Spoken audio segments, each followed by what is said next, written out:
नमस्कार, मैं पीताम्बर कुमार और आप देख रहे हैं आरबीपी टाइम्स।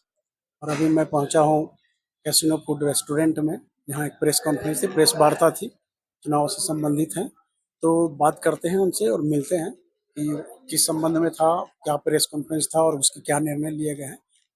अपना नाम बताइए। ठीक है, मेरा नाम शक्ति सिंह अर्थवाल है। हम पंचायत को लेकर, रिफॉर्म को लेकर, पंचायत में सुधार को लेकर माननीय हाईकोर्ट की शरण में थे और माननीय हाईकोर्ट से हमने खासकर डबल वोटर को लेकर एक आग्रह किया था कि जो एक से अधिक स्थानों पर जो प्रत्याशी हैं उनका निर्वाचन जो है वो निरस्त होना चाहिए, क्योंकि पंचायती राज एक्ट 2016 तथा संशोधन 2019 इसकी इजाजत नहीं देता है।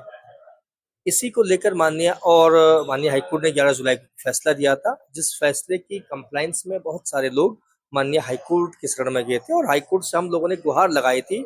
क्योंकि चुनाव जो याचिकाएं हैं वो बहुत लंबे समय तक जो है लंबित रहती है माननीय न्यायालयों में, और जो पीड़ित व्यक्ति है जो न्याय की मांग के लिए जाता है वो उसको न्याय नहीं मिल पाता है, और वो न्याय इतनी देरी से मिलता है वो न्याय के समान नहीं रह जाता है। जिस पर माननीय हाईकोर्ट ने एक फैसला दिया है कि जितनी भी ऐसी इलेक्शन पिटीशन है उनका निर्धारण और निस्तारण 6 महीने के भीतर होना है। यानी एक समय सीमा को माननीय हाईकोर्ट ने बांध दिया है कि उस समय सीमा के भीतर उसका निस्तारण किया जाना है।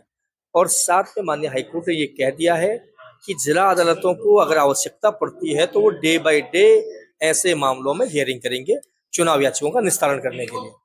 तो क्या अभी तक आपके संज्ञान में ऐसा कोई व्यक्ति आया है जिसका 2 जगह से नाम हो या 2 जगह से चुनाव लड़ रहा हो इस तरह? ऐसे दर्जनों उम्मीदवार जो है वो चुनाव मैदान में थे, और हमने स्वयं जब चुनाव की प्रक्रिया गतिमान थी उस दौरान 550 लोगों के नामों की सूची माननीय राज्य निर्वाचन आयोग को सौंपी थी। और अब भी तकरीबन 1000 से ऐसे प्रत्याशी हैं जो चुनाव जीत कर आए हैं।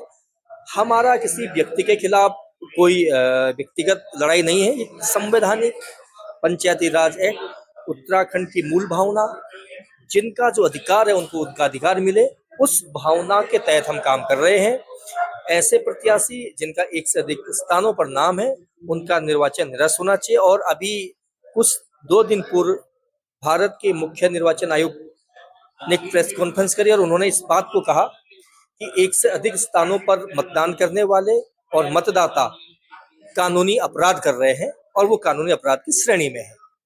आपको क्या लगता है कि चुनाव आयोग को इस बात का संज्ञान नहीं था या सरकार को इस बात की जानकारी नहीं थी या दोनों मिल करके जो है सो इसमें कर रहे हैं? देखिए, ये पूरा मामला राज्य निर्वाचन आयोग का होता है। सरकार का इन्फ्लुएंस कितना है, क्या होता है, ये जिम्मेदारी राज्य निर्वाचन आयोग की होती है। क्योंकि राज्य निर्वाचन आयोग एक संवैधानिक संस्था है और राज्य निर्वाचन आयोग का गठन ही इसी उद्देश्य के साथ किया गया है। वो टैक्स पेयर के पैसे से उनको तनख्वाहें मिलती हैं। उनके ऑफिस का पूरा संचालन एक आम वोटर के मताधिकार की सुरक्षा, प्रत्याशियों की सुरक्षा और पंचायती राज एक्ट के तहत चुनाव कराने की रिस्पॉन्सिबिलिटी है, जिस रिस्पॉन्सिबिलिटी को पूरा नहीं कर पाए हैं। हमारी उम्मीद है कि राज्य निर्वाचन आयोग पर एक जो करारा हमला जो है माननीय हाईकोर्ट ने किया है, अब वो चेतेंगे और अगर जो स्थितियां बनी थी उन स्थितियों में सुधार आएगा, ये हम उम्मीद करते हैं। तो चुनाव आयोग से आप क्या चाहते हैं और सरकार से उसमें क्या सहयोग आप चाह रहे हैं? और यदि ये दोनों संस्थाएं आपको सहयोग नहीं करती है तो क्या आप फिर से कोर्ट जाएंगे? माननीय हाईकोर्ट ने तो स्पष्ट कर दिया है और माननीय हाईकोर्ट ने अब एक टाइम फ्रेम दे दिया है। उस टाइम फ्रेम के अंदर अब तो बाउंड है, डिस्ट्रिक्ट कोर्ट को निर्णय लेना पड़ेगा। तो ये कानून की जीत है, आम मतदाता की जीत है, ऐसे प्रत्याशियों की जीत है जो प्रत्याशी किसी कारणवश चुनाव से वंचित रह गए हैं।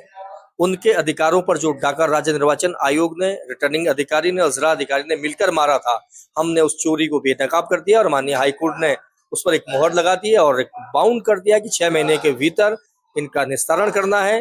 प्रत्येक दिन इसकी अगर सुनवाई करनी पड़े तो वो भी जिला अदालतों को करनी पड़ेंगी। लेकिन आप तो ये जानते हैं कि अपने यहाँ जो व्यवस्थाएं हैं, चाहे इस राज्य में हो या कहीं भी पूरे देश में, कि सरकार जो है सो बहुत ढीले स्तर पर काम करती है। तो यदि निर्वाचन आयोग इस निर्णय के तहत जो समय सीमा है उसके अंतर्गत यदि काम नहीं करती है तो क्या आप फिर से कोर्ट जाएंगे या उसके अगली कोर्ट? निश्चित रूप से अगर इसके बावजूद भी माननीय हाईकोर्ट के निर्णय की कंप्लायंस नहीं हुई तो हम अवमानना याचिका में जाएंगे और अवमानना, माननीय हाईकोर्ट की अवमानना ऐसे माना जाएगा और मुझे नहीं लगता कि इतनी हिम्मत कोई करेगा कि माननीय हाईकोर्ट के फैसले को डिनाई कर दे, उसको ना माने, क्योंकि स्पष्ट आदेश है, उसको तो मानने के लिए बाध्य है, संवैधानिक संस्था है, उसका निर्णय है, मानना पड़ेगा।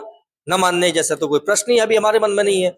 अगर अगर आपने प्रश्न किया है, उसका उत्तर यही है कि उसकी भी कंप्लायंस में हम जाएंगे, हम अवमानना भी करवाएंगे।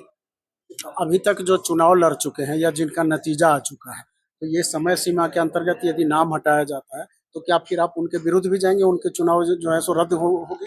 बिल्कुल निश्चित रूप से उनकी तो रद्द हो ही रही है, क्योंकि जो एक से अधिक स्थानों पर जिनके मतदान है और वो उन्होंने चुनाव लड़ा है, चुनाव में वो प्रत्याशी जीत गए हैं, उनके विरुद्ध तो ऑलरेडी जिला अदालतों में दर्जनों मामले चूंकि गतिमान है, और उन गतिमान मामलों की सुनवाई टाइम से हो, उसको लेकर माननीय हाईकोर्ट ने फैसला दे दिया है। तो स्पष्ट हो गया है कि वो बाहर होंगे और माननीय हाईकोर्ट का फैसला जो है उसकी कंप्लायंस होंगी। तो अभी आप सुन रहे थे शक्ति सिंह बर्थवाल जी को, वो याचिका करता है पंचायती राज चुनाव से संबंधित। उसमें जो खामियां इनको मिली है कि एक व्यक्ति दो दो जगह से चुनाव लड़ रहे हैं, जो कि उस प्रावधान के अंतर्गत नहीं है, पंचायती राज एक्ट के अंतर्गत नहीं है। तो अभी इन्होंने जो भी याचिकाएं की है उस पर जो भी फैसला आना है उसका इंतजार करते हैं, और फैसला आने के बाद पुनः इनसे मिलेंगे और फिर जानेंगे कि फैसले में क्या हुआ है और आगे की क्या कार्रवाई होगी। तो आप देखते रहिए आरबीपी टाइम्स। मैं हूँ पीताम्बर कुमार। नमस्कार। ठीक है।